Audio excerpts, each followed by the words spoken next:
Hey, what's going on, guys? Master Koga here. Absolute best character comparer this world's ever seen. So, I felt a strong need to make this fucking video comparing Batman of Bruce Wayne with James Alexander Malcolm Mackenzie Fraser, commonly called Jamie from Outlander. Because some dogshit Redditors wouldn't shut the fuck up. Therefore, I have taken upon the responsibility to conclude a judgment between these two characters, making a factual analysis to decide which one of these poop stains would win against each other. So let's fucking start. So, everybody knows who Batman is. Let's cut to the chase. Who in the fuck is Jamie Fraser, and why is he being compared to Batman? Jamie Fraser is one of the main characters in the book and Netflix series Outlander. Whilst not even close as popular as Batman, Jamie is quite a fucking decent character, a natural-born leader from the matters of the household. Lying with your dick in your body, holding to the battlefield.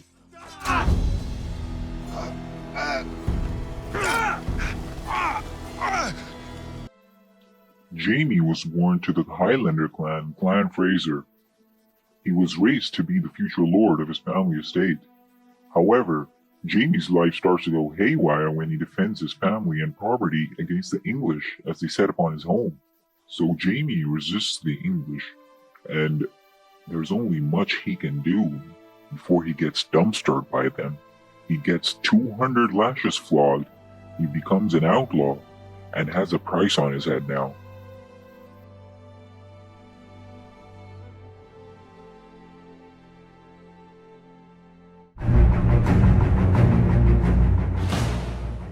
This comparison will be on the basis of Master Grom's formula, passed down by many generations of the Koga dynasty, which compares the three fundamental things that captivate people.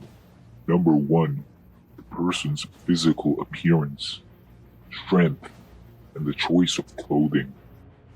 Number 2, the material wealth and the weapons of war that the person possesses, considering the most superior weaponry of the era they lived in, be it even fucking rocks or dog shit. And finally, number 3, the last fundamental of Master Grom's formula, women. Batman is depicted as a dark figure, clothed in a black armored suit. He wears a mask covering the upper half of his face and carries a variety of overpowered gadgets and weapons, which will probably beat the living dog shit out of Jamie in mere seconds. He's a tall 6'2" muscular man with a chiseled jawline that I greatly envy, and a dark, brooding demeanor. Now let's analyze one of his fight scenes where he kidnaps one of my own countrymen. So that was not him adjusting his kill-death ratio, rather a sticky bomb gun for remotely planting bombs over large distances. Already pretty impressive.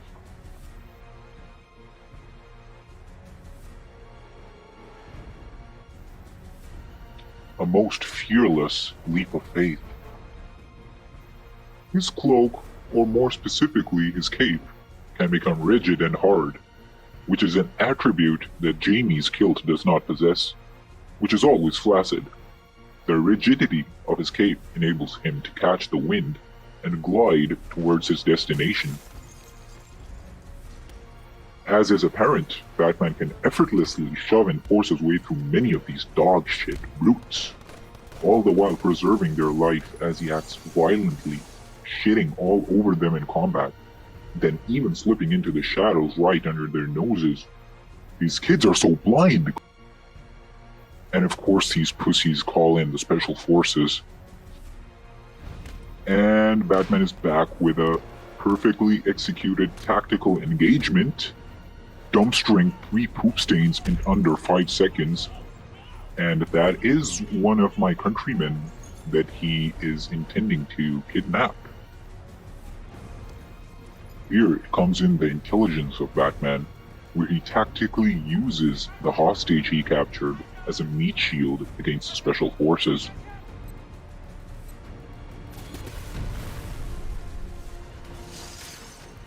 And that right there is great marksmanship by Batman, shooting a white-colored substance, another feat that Jamie is yet to display.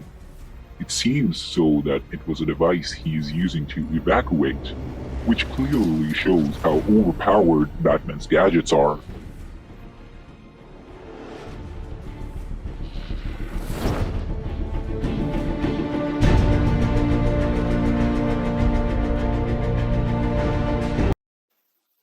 Now, let's scoot over to Scotland and see what tricks Jamie has up his sleeve.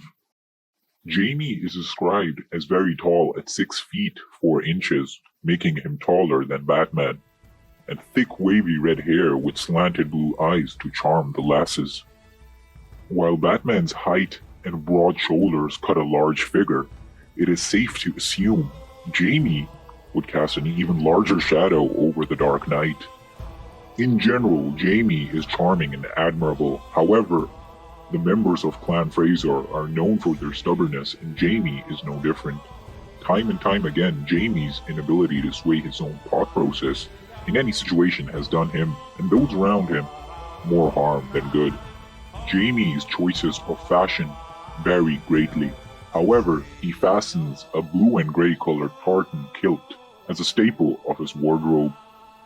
During times of war, though, Jamie does not hesitate to armor himself with soiled rags. Now let's analyze Jamie's combat skills. Molly's off with you. Going coupled together like the filthy dogs you are. Sir, order your boys to hold their tongues. Here, Jamie uses his well-developed sense of humor to successfully provoke 3 beta males. Is the Duke's fat arse as comforting as a woman's cunny? Aye. Is yours stretched like some crone's sagging teats? I said enough, you whelps. Halke Yerst. Come, Jamie, let's not descend to calling of names. Aye, into the woods you go. To find a fallen log to bend each other over. Was it true the McDonald's learn of love by rutting with their mother? Indeed, a humorous jest that successfully provokes the maidenless lads of Clan MacDonald. Preoccupied with his jest, he gets wounded by surprise, and despite that, manages to fend off the poop-stained cowards of Clan MacDonald. Being tackled, he disarms and incapacitates his opponent, and with the last bit of strength left in him, finishes off the last MacDonald. Jamie brings realism to the table, an attribute that Batman possesses quite less.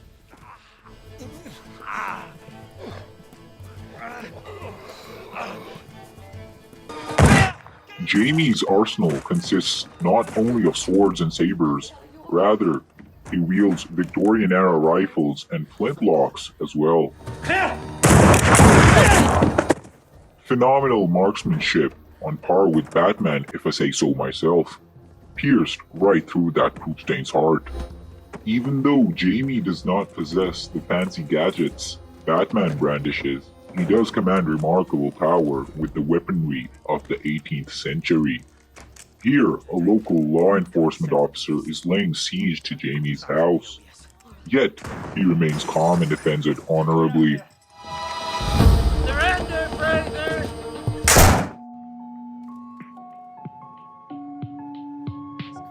Let's move on to the vast amount of wealth Bruce Wayne, Batman's secret identity, commands, with a net worth totaling over 80 billion.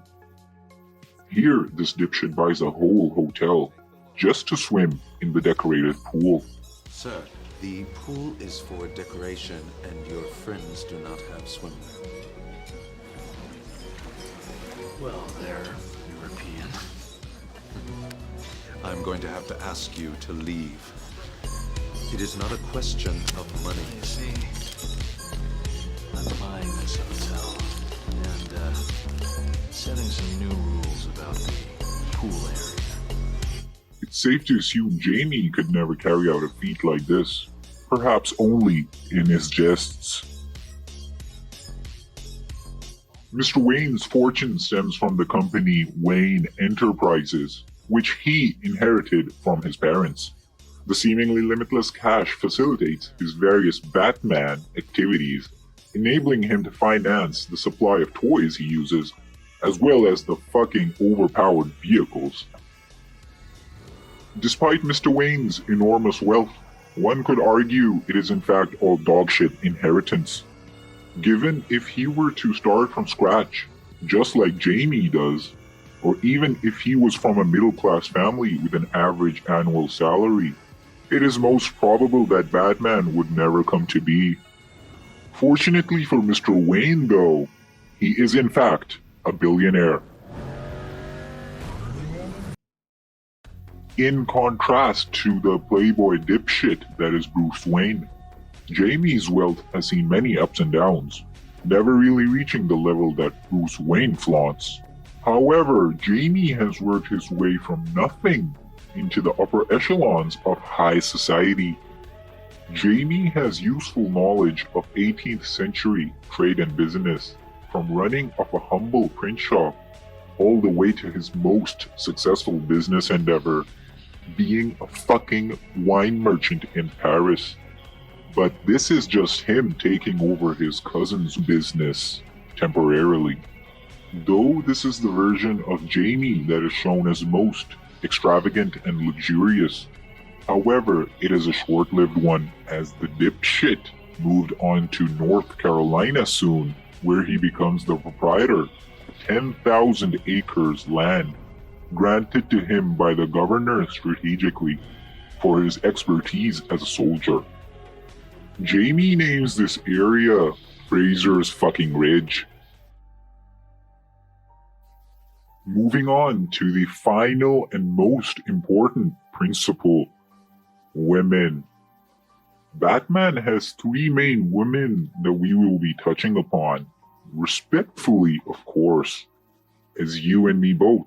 We are the most gentle of all gentlemen. Rachel Dawes, a childhood friend of our dear brother, Bruce Wayne. She is a lawyer and perhaps the only person besides his butler, Alfred, that potentially knows Batman's real identity. Although she was the apple of Bruce's eye, it all ended with a heartbreak, as she was just a part of a game that the Joker had played. And not only that, she never truly loved him. Instead, our boy Bruce got himself into a love triangle with this motherfucker. She is killed by the Joker, being blown up by dozens of gasoline barrels, but perhaps the most distressing event was when Batman is told of a letter Rachel meant to send him, but was burnt by his butler Alfred, in which was written that she does not ever intend to marry him. This sent our boy, dear Bruce, into complete despair. Bruce Wayne, at a charity. Miranda Tate comes in as an investor for Wayne Enterprises after the company suffers a huge L. She literally swoops in and saves it. She is one of the more supportive women Mr. Wayne has taken interest in, and our boy Bruce makes us proud by getting laid. However, tragedy strikes yet again in true clusterfuck fashion, as Miranda's real name turns out to be Talia, and she is revealed to be the daughter of one of Batman's main enemies. Our poor boy. Selina Kyle, also known as Catwoman, is a burglar who steals exquisitely expensive pearls from her boy Wayne whilst they were being neglected of his attention. This robbery prompts him to track her ass down. Batman finds her as a hostage and saves her, and this is how they get to know each other. It is important to note Selina never finds out Batman's secret identity. It can also be argued that they never even had a true romantic relationship, but more of a symbolic one. Almost every scene where Batman and Catwoman coexist, there is a certain sexual tension between the two. However, she has not purred and meowed beneath the sheets with our caped crusader. In the end, though, I would conclude they do have feelings for each other, fighting for common goals and both being masked freaks. Here is a scene fittingly portraying their complex chemistry. Who are you under there?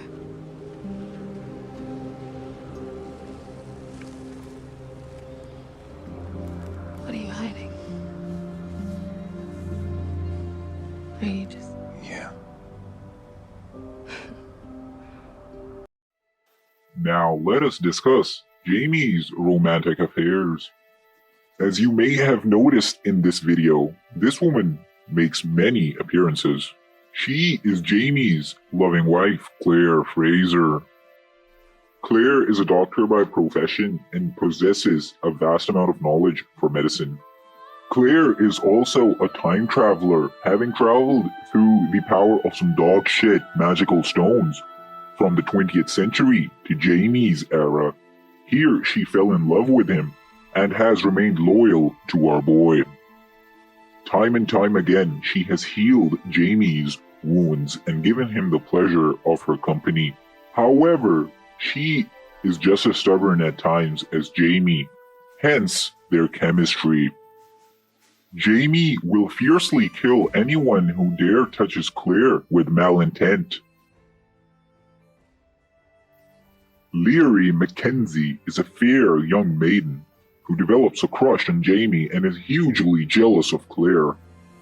Jamie, in keeping alive chivalry, takes her place in a public beating.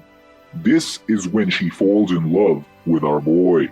She almost gets Claire killed as she plots to accuse her of witchcraft. Somehow, by the stroke of luck, things go her way as Jamie's sister Jenny arranges a marriage between Larry and Jamie. However, it turns out to be a huge failure as she ultimately tries to take Jamie's life. Jimmy! Get away from him!